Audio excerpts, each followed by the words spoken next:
Terrific. All right. Looks like we are live. Just wanting to wait a couple of minutes for some folks to tune in with us. Maybe give us a thumbs up to let me know you can hear me pretty well. And then we'll kind of get this kicked off. Excellent. Okay. So excited for Friday, finally. Welcome everyone to our Facebook COVID-19 series. I am Juliette Abdel, President and CEO of the Westminster Chamber of Commerce.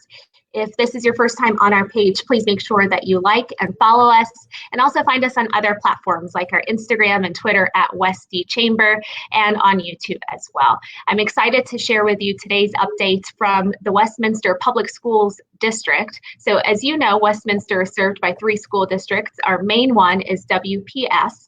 And here with us today have our elected board chair, Ryan McCoy, and our special guest, Dr. Pam Swanson. So to kick us off, I'll have Ryan get started. Before I turn it fully over to him, I want to let everyone that's tuned in know, if you have a question or a comment, please make sure that you comment it in the comment section of this video so we can address it. Along the way, you can message us if you have some thoughts that come up, also share those, and we like to hear any kudos. So if some of the information that's shared you enjoy or you find valuable, please do also let us know. Thank you to Councillor DeMott for hopping on already and sharing us some good mornings. It looks like we have a couple of board members, Councillor Bowles that's on here with us, Robin, and several other people. So thank you so much for coming on here. I'll try and give you guys some more shout outs along the way. Well, thank you, Juliette. And WPS would like to thank the Westminster Chamber for allowing us to have this opportunity to tell you what we're doing in WPS to ensure that we are providing anytime learning and all the work that we are doing. We have about 10,000, just shy of 10,000 students within the school district. And I think some of the unique things that we're doing with our online learning platforms has been pretty amazing and really leading the charge in the state of Colorado of providing these opportunities for our children. Our teachers have been amazing in stepping up. I think in many cases, this is, their first time really taking education online. And so seeing it happen in real time and seeing the how efficient and effective they are, it's been pretty amazing. And not to just mention that the district is also providing, breakfast and lunch through Monday through Friday for our families. And I know we've already served well over hundreds of thousands of meals to our community members in need right now. I'd like to also introduce Dr. Pamela Swanson, which you've already done so, who really has been our queen bee in the district and leading the charge and has done amazing. And, during times of crisis, it's important to have such wonderful leadership, and Dr. Swanson has done that. Absolutely. Thank you, Ryan. I could not agree with you more. I think we are very blessed to have Dr. Swanson over at WPS. We did get a kudos, and this is actually for your hair, Ryan. So some people are finding that to be appealing. And we'll turn this over to Dr. Swanson, and we do have a handout that we'll go ahead and reference as well. Yes, well, we're pleased to be with you, like Ryan said, and no question, we're dealing with an unprecedented challenge to public education and to our whole society. So the document, Juliette, thank you for putting that up there, that I just want to reference, is a report I'd like to share that we created in Westminster Public Schools called Westminster Public Schools Response to Coronavirus, a commitment to community safety and support for anytime, anywhere learning. And the front picture is actually a picture of our staff distributing Chromebooks, laptops, if you will, to our students at Sherrillwood Elementary. We did that very early on. We turned this almost on a dime. And the reason we were able to do that, when we went out of in-person schooling, we went out on March 13th, and we turned right around and began remote learning the following week. And we have been working on this infrastructure with our competency-based system so that we can have anytime, anywhere learning in a very personalized way for kids. We've been working on it for the past decade. So we were definitely in the learning mode still, but I think we were poised to be able to address this and take this on. And we're really excited about the engagement levels we're seeing with our families and with our students, even though we can't wait to see them back in person again. So if you don't mind just flipping to pages 2 and 3, what you'll see there is really a letter to our Commissioner of Education, Dr. Anthus, and this is where we sought our official waiver from student required contact that's in person and in terms of instructional hours. As you know, when you do things remotely, it's not the same as when you're in a classroom. And we don't expect students or teachers to sit in front of their computer screens for 8 hours a day. We don't even do that in a class. People get up, they move, they do other things. So, we had to seek that waiver. We also have on the right-hand side there some key elements to our response. Of course, what I was speaking about, the Anytime, Anywhere learning, the student and family support we're offering, how we're bridging the gap in terms of equity among our students in a time of crisis, and taking care of our own. I mean, our community has always been very resilient about taking care of ourselves and our own as much as we can and helping our neighbors. And I'm really seeing wonderful stories every day come forward about that. And of course, we have a section on communication and about the future. So the next pages on 4 and 5 gives a little more detail about every child receiving a laptop. This is K-12. We also have remote learning for our preschoolers going on, but we did not hand out individual laptops to the 3 and 4-year-olds. But we have checked with families to see who has devices at home, because I know our preschool teachers are trying to connect with kids visually and keep that personalized momentum going. And I can't tell you how excited our kids are when they get to see their teachers. And it really does jazz them up and help with their morale and their attitude during this difficult time. In fact, I'm really proud of our teachers too, because over spring break, which wasn't the week we went out, but it was the following week, the last week in March, we had teachers volunteer to work that week too, to keep the momentum going for our kids. Maybe not full days of instruction like we're doing now, certainly, but just those little touches to say, hey, you're on a roll here. Keep working on those learning targets, and everything you're doing is going to count. It's going to level you up. And I just can't say enough about the Westminster Public Schools teachers and support staff in the school district. And then if you roll over to pages 8 and 9, I'll give you just a second there to find it. You'll see a Westminster Public Schools revised board policy. It has to do with our e-learning policy, and our board reacted very quickly. It helps to have a strong, stable, future-oriented, and nimble Board of Education to support all the work of the professionals in the field, because without even blinking, we were able to revise a policy or two to really help us out, so that we made sure our families knew that everything kids are doing is counting. This is real school. This isn't optional. It's not pretend school. And the other thing that was exciting is that our foundation, our Westminster Education Public Foundation, absolutely helped us out, because when we did identify kids and their families who did not have internet access, they helped us with hotspots. So we've distributed probably about 200 of those approximately. And wow, what a lifesaver that has been to bridge the equity gap for kids.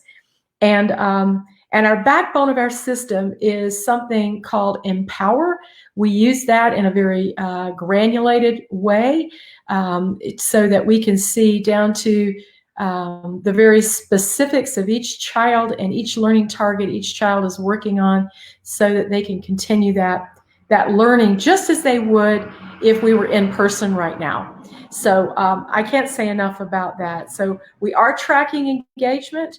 We're watching that continue to rise every week, and we're tracking it by students, by schools, and by district. We've had some media interest in that, and we've done several articles, including one in the New York Times this past week, where across the country people were looking at how school districts were outsmarting the microbe.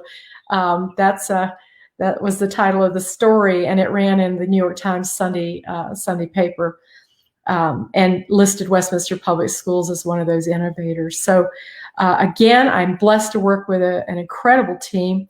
And I think one thing that's really important, because we are in a different model right now, I made sure teachers at the very start knew that we're all in a learning mode. And if you feel like a new teacher and you've been at this for 20 years, don't worry about it. We're not expecting perfection. And I think that relieved a little bit of pressure, but of course we know teachers want to be perfect, right? So we have continued to offer professional development for this environment, and it's been optional, but wow, we've been able to really offer a lot of good resources for our teachers. So there are tons of resources actually in this document as well, and actually communications. So I tease everybody, but not really. This could be the end of snow days as we know it. You know, if our kids are taking those laptops home every day, now it won't make the kids happy probably, but I can see us not losing instructional time the way we used to when we had to close for inclement weather. And I think as far as communications with our families, if anything, after the first week, we realized that we can saturate our parents pretty quickly. And so we have been over communicating, but I think that's better than under communicating. And you'll see an example of that. This happens to be one showing up here on the screen from the Marzano Academy, Flynn K-8 in our system, just an example of how we've been communicating with our families. We do have a parent hotline. So if parents are struggling with the remote learning concept, or have questions about Wi-Fi, the laptop, the Empower system, all of that, we're offering hotlines to our parents, both in English and in Spanish, so that we can try to help our families help their kids, because we know homeschooling is new to a lot of people, including our own Ryan McCoy. I'm sure he'll comment on that as well. So if you could quickly scroll to pages 22, 23. Ryan mentioned this, but we have served more than 330,000 meals at this point. We're continuing that. We're now looking at our summer feeding program. We've also been able to partner up with our foundation again and some outside resources to also try to help us a little bit on the weekends, because we know that food insecurity isn't just Monday through Friday. We recognize it's also through the weekends as well. And so you'll see lots of student and family support on these two pages. That's why I was pointing that out. And access for all and support for special needs students and meeting the needs of our kids is really what it's all about. And I have just a couple other things I'll just do a shout out on. I'm done with that document, Juliet. Thank you for doing that for me. One is at the end of May, or actually the middle of May, when we're doing our graduations, we're doing virtual graduations this year. We partnered with a company called Vimo Pictures. They've done some really high-profile productions in the past, including things like American Idol, and we're doing some things pre-recorded and some things will be live. But both Westminster High School and Hidden Lake High School will have virtual graduations on their actual graduation dates that are printed on their programs. We've been handing out caps and gowns and signs to put in people's front yards about celebrating the class of 2020 in our roundabout, just like we would pick up meals at Westminster High School and at Hidden Lake High Schools. Our plan, though, is, and this is what I told the kids, if we're able to celebrate the class of 2020 twice, that's what we're going to do. And a lot of this depends on what we're allowed to do based on, health officials and government officials. But we are tentatively planning an in-person graduation, if we can do it, on August the 8th, which would be a Saturday. And our hope is that we can do the virtual graduations now and capture most, if not all, of our kids in person at an in-person event in August. And so my final thought is about the future. And the future is uncertain at this point in time about how we're going to open in the fall. We're already in the throes of planning. I've got the calendar committee reconvened right now. People are working very, very hard. I'm also working with superintendents across the metro area. My goal is to get us back with the most sustained learning possible, so that families can also return to work, right? Because that's a big deal. And we know our community, a lot of them won't have the luxury of working from home necessarily. So our goal is to return, but under what conditions yet? We're looking at a variety of scenarios, everything from a hybrid with some on ground, some remote because of social distancing, all the way up to, split schedules, or maybe even multi-track schedules that go longer in the year next year. So more to come on that. We'll keep you posted. And again, thank you so much for your interest in our school district. And it helps to have a supportive business community and Chamber of Commerce. And I really appreciate you guys, Juliet. Well, thank you, Dr. Swanson. It's so terrific to hear about the impact that you all are making and to see it recognized. I mean, in the New York Times, and then now with this graduation and the platform that you're using that was American Idol featured. And it's amazing the work that you've been able to do and your ability to adapt to COVID-19 in such a fast, rapid response. I mean, to be able to do that with the staff that you have and administration, it's tremendous work. We have a lot of people that have kind of tuned in with us. I don't want to lose sight of them. Claudette, good morning to you as well. We also have State Representative Tracy Kraptharp sharing her morning wishes with us as well. We have a former Mayor Pro Tem Alberto Garcia, who's sharing some sentiments your way. Thank you, Dr. Swanson and your staff, for the innovative work during this difficult time, and kudos to the students who have had to adjust to this new type of learning. Absolutely. I think that's one of the things that a lot of people are not noticing. These kids, their entire life has been just turned around because of this, and it's impressive to see how they've taken that in and they still keep going every day. As a parent, it's a team effort, and the hard work of educators had made this transition as successful as possible. So I think that's quite accurate. I would also, thank you. Yeah. Just to echo in regards to a lot of the work that we're seeing. I mean, the teachers as well. They're missing the students daily, and they would love for them to be in the classes. And we were fortunate enough to our Shaw Heights Middle School staff, along with the Westminster Police Department and Adams County Sheriff, I believe, did a small parade through the neighborhood. They painted their cars up with signs and drove through the neighborhood around Shaw Heights and down from 80th all the way down to Westminster High School on Lowell. And the community came out, and it was fun. And today that's happening at Hodgkins Elementary. So it's been neat to see how people are stepping up and making sure that we're staying positive during this time as well. Right. Positive and really glued together. I think that's what's happening right now, is we're seeing that growth in the sense of community, which generally happens during this troubled times, but hopefully it'll sustain even past that. A shout out to Councillor Scully for hopping on with us as well. Mayor Pro Tem Anita Seitz, who also is sharing. Dr. Swanson, Ryan, thank you for everything you're doing for our children to keep them safe, educated, and engaged, and for the tips for parents, where they're all taking on new roles, and so your guidance has been incredibly helpful to them. And if you're not aware of what Mayor Pro Tem Seitz is referencing, Westminster Public Schools is providing a lot of resources, not just to the teachers and the children, but to these parents. And a lot of that information can be found on the WPS COVID webpage and on the regular page. I'll just quickly display that for you as well. WestminsterPublicSchools.org. That's the direct link. You can find it in the comment section. And it's also included on our COVID's resources page, where you can click directly over to it. We also have a few other people that have hopped on. I have our board chairman, Brian Dice, with us, thanking you for taking the time to share this important information while parents are learning how to work with this new way of doing school for their children, Ryan and Dr. Swanson. Is this magazine available for us to go ahead and also make available to everyone after this broadcast? Absolutely. Okay. In fact, I did send a complimentary copy, since we do have counselors on to our mayor, our city councilors, and also our Adams County commissioners. So the more people who read it, I think the more you'll find resources that are helpful.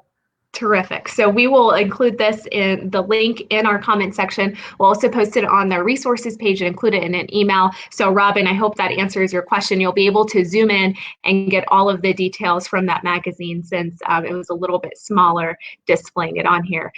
Josh, thank you for hopping on with us. Hello to you as well. Hello, Vanessa. We have Steve Saunders with us. If you go to the Westminster Public Schools Facebook page, you can also find the story that Channel 4 did on Westminster Public Schools virtual graduation. I think that's terrific that you all are doing that. And then to have a secondary one that hopefully we can have some physical people present at that as well. You know, one question that I wanted to bring up, we shared a lot about your immediate response, what you're doing right now and into the future as much as you can see. Are there areas for outside of the Westminster public school community for people to help and engage, whether that's in the food distribution or in spreading the word? How can the general public that might not have kids or has kids in another district but lives in Westminster engage with the school district? Okay. Actually, the person who is heading that up, he's our chief operating officer. His name is Dr. James Duffy, and his email is jduffy, D-U-F-F-Y, at westminsterpublicschools.org. And I know people who have been interested in volunteering have reached out to him, and he's put a lot of them to work. We've had people even making masks for some of our employees who've been on the front lines until we could get some ordered and in. So we're grateful for any support we get from our community. And I would just direct them right to James, and Dr. Duffy will be more than happy to talk to you about areas. Excellent. And I believe that's his email, if I caught it correctly from you, and posted it in our comment section. So if you're interested in helping to engage from externally as a community member and support the initiatives that Westminster Public Schools is doing in wake of COVID, please connect directly with James as well. We have a comment from a parent who's saying that we have a plan to keep kids in school all year long. And then it looks like we have Counselor Bowles who has commented as well. He's sharing, thank you both for your great leadership in our city, especially during this time of COVID-19. As he goes on business retention visits around the city, one of the top issues for them is workforce readiness. So can you talk about progress you've made on vocational education? I'll be happy to. In fact, our horticulture program, they've been hard at it even with a plant sale, and they're doing curbside delivery for that. Sandy Steiner is our director of post-secondary and workforce readiness. I think a lot of people in the area know Sandy because she used to work for the Adams County Education Consortium. And so we are hard at it. I just signed off on a grant today. Hopefully we'll get a food truck. That's one thing we're working on. I'm on the advisory board for the culinary advisory board, and kids are really working hard.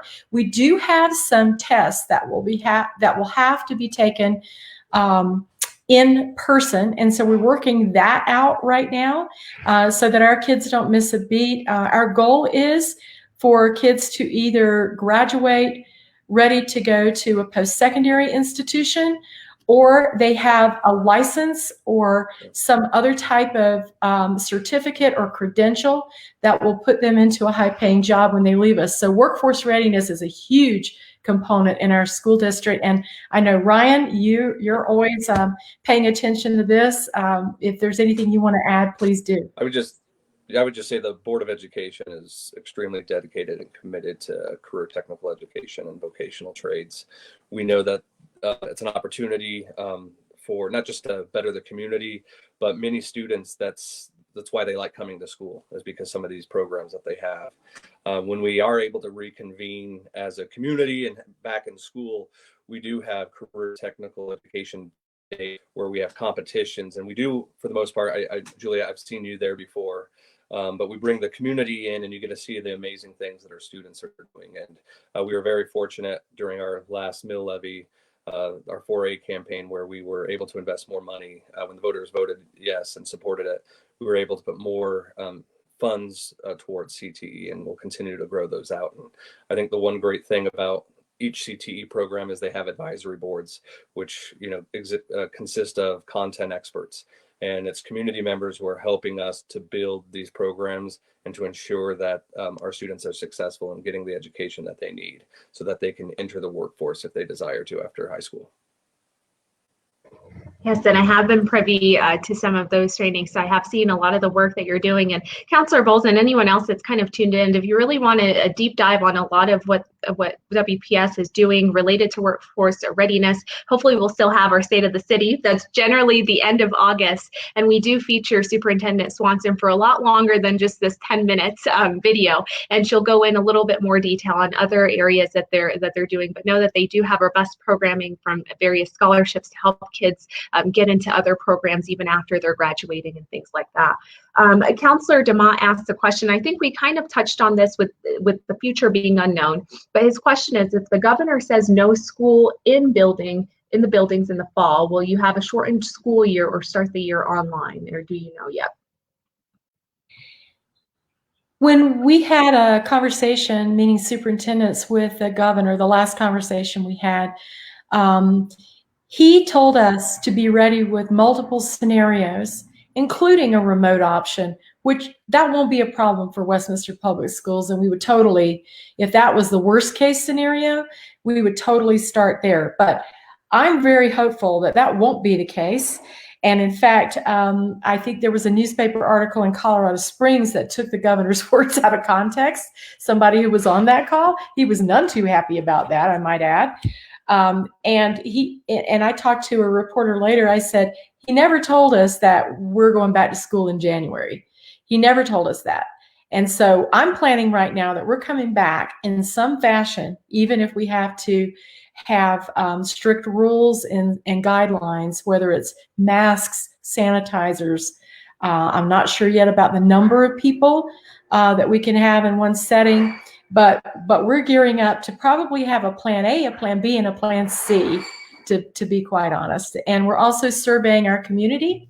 May 11th, it'll be a stakeholder survey, so people can check off if you're a parent, if you're a board member, if you're a community member, or if you're a staff member, because we need to take everyone's thoughts into consideration. But I think across our county and Adams County, as much as we're allowed to do with the health professionals, we're going to be trying to get our kids back in school so our families can go back to work. I think that is incredibly vital. Absolutely. And he said, Dave shares excellent thanks for being ready to keep our kids moving forward. And it sounds like you have been kind of brainstorming on different alternatives and how to approach this, which I think is key. And you touched on it. We need to be able to have our kids in a setting that allows for the parents to go out and continue so that they can sustain their home environment for them. So Steve mentioned the report that we will be pulling on our website is also available through this shortened link. It's wps.org/report. So if you would like to get that right now in real time, go ahead and type that address into the address book that's in your web browser. For those of you that are watching this on replay later on, make sure that if you have comments or questions, you leave them on this video. We'll do our best to get them addressed by both either Ryan and or Dr. Swanson and come back to you. If you're thinking of a question and you didn't spill it out for whatever reason, you could still do so and we'll come back to answer that. I do want to thank both of our guests that were here representing Westminster Public School District, what they're doing in wake of COVID-19 and kind of future for the district and ways that we can engage as community members, as parents, and what the teachers have been doing as well. I do also want to share that we'll be back here at 11 a.m. on Monday with our Mayor Herb Atchison will share updates from the city as usual. So we hope to see you then. And if this is your first time landing on our video section of the Facebook page, then you can binge watch all weekend. We have over a month worth of videos that are on here, from educational experts to our elected officials at city, county, school district level and beyond. So hope to see you guys again on Monday. Thank you both to our guests and thank you for tuning in. Bye-bye. Thank you. Thank you for having us, Juliet. Thank you.